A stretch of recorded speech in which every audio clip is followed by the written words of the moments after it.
Alaska's Three Bears. Once upon a time, there were three bears, a big white bear, a medium-sized brown bear, and a small black bear. At the first sign of spring, the bears began to wander across the great land known as Alaska. One by one, they came to a vast empty delta, and it was there that they all met each other for the first time. The big white bear was tired because he had traveled the farthest. With spring almost over, he decided it was time to head for home. He just grunted when the black bear asked to go along. The small black bear tagged behind, skipping sometimes to catch up. One day, after crossing miles of bald hills, they came to a place where the land met a frozen sea.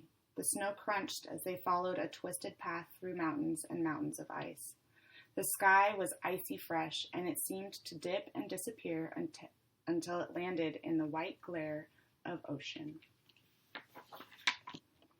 The big white bear, the medium-sized brown bear, and the small black bear saw lots of tiny tracks in the snow. "Look, an Arctic fox," said the brown bear. They heard a plop and a splash from a nearby hole in the ice. "A ringed seal," whispered the big white bear. Then everything was still. The small black bear sniffed the air and shivered. "This place is too cold," he said. The medium-sized brown bear growled. "This place is too lonely." But the big white bear climbed to the top of a high ridge and stretched his long neck. His black eyes sparkled as he scooped a mouthful of snow with his dark tongue. Then he walked pigeon-toed down the slippery surface, using his short, sharp claws. In the stillness, the polar bear looked like he was made of ice and carved by the Arctic wind. His hollow, cream-colored hair kept him warm and helped him blend into the ice-covered land so he could hunt the ringed seals. He turned to his friends and said, "This place is just right." Then he dove into the frigid water.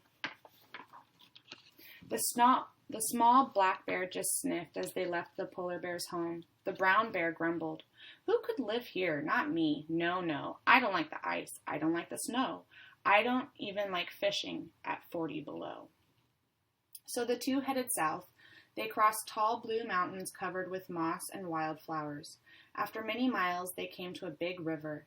In its sharp banks dropped to the silty water. The two bears wandered through a tangle of willows until they came to a stream. The small black bear gulped a drink and scrambled across, but the medium-sized brown bear stopped when he saw a flick of red in the water.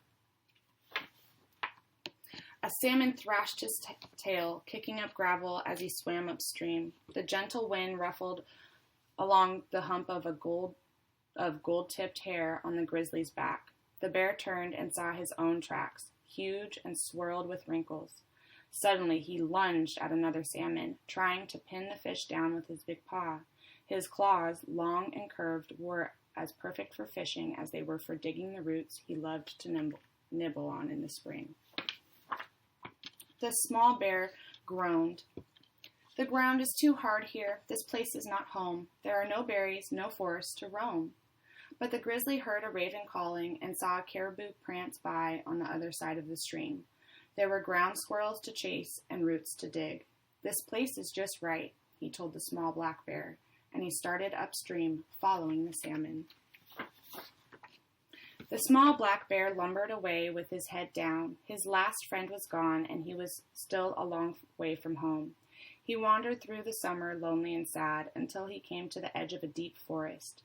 In the cool autumn shade, he stopped at a stump to dig for bugs with his curved, narrow claws.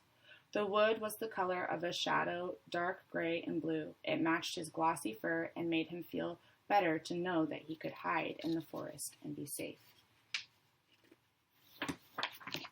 The black bear climbed a nearby tree. He heard the friendly chatter of the magpies and smelled the spruce trees. He saw a bull moose and a red fox. He liked the soft moss at the foot of his tree and the way the light swam through the tall branches. As he scrambled down, he spotted a clearing where the ground was dappled in red and blue. Berries grew so thick his mouth watered.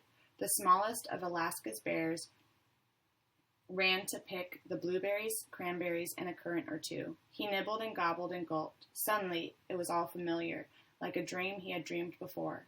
"This place is just right," he said.